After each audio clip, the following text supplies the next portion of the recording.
عزیزانو چې په لسم محرم بالکل صفایا وشوه د ټول خاندان رسول.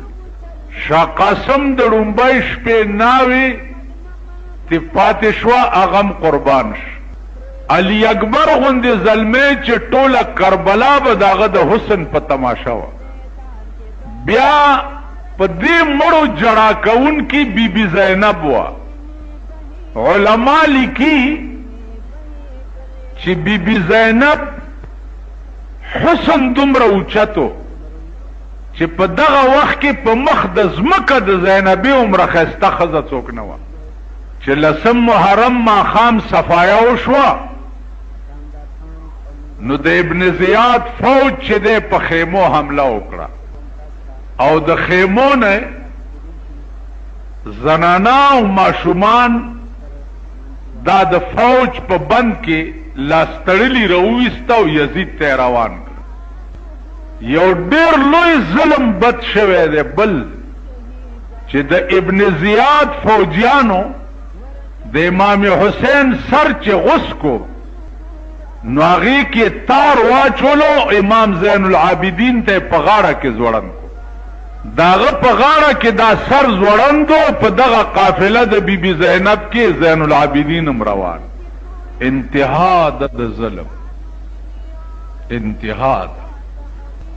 عزیزانو هغه کم ظلم اهل بیت رسول د یزید سره یا د ابن زیاد سره کړی و چې دومره عظیمه سزا یې وله ورکړه.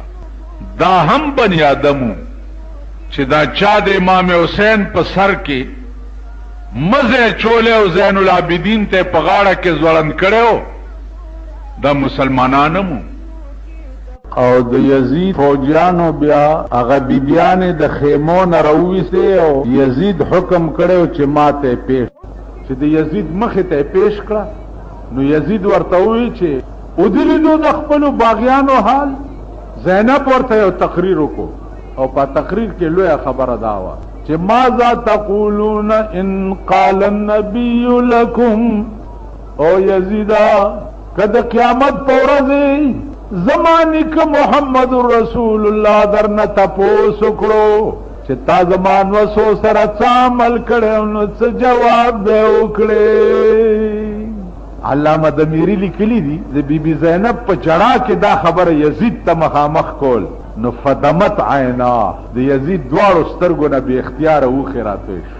دا دومره عظیمه صانعه وه چې یزید کړي اومم ورته ټینګ نه شو ورته یې وجړل. نو عزیزانو دا څیزونه چې دي ذوقي دي. اوس دا خو د ابراهیم ذوق به ابراهیم ګړه ته پته لګېده چې زویه لالوم او دا د ابراهیم پړه به تېرېده. دا ذوق بی بی زینب ته پته وه چې د هغې پړه به څه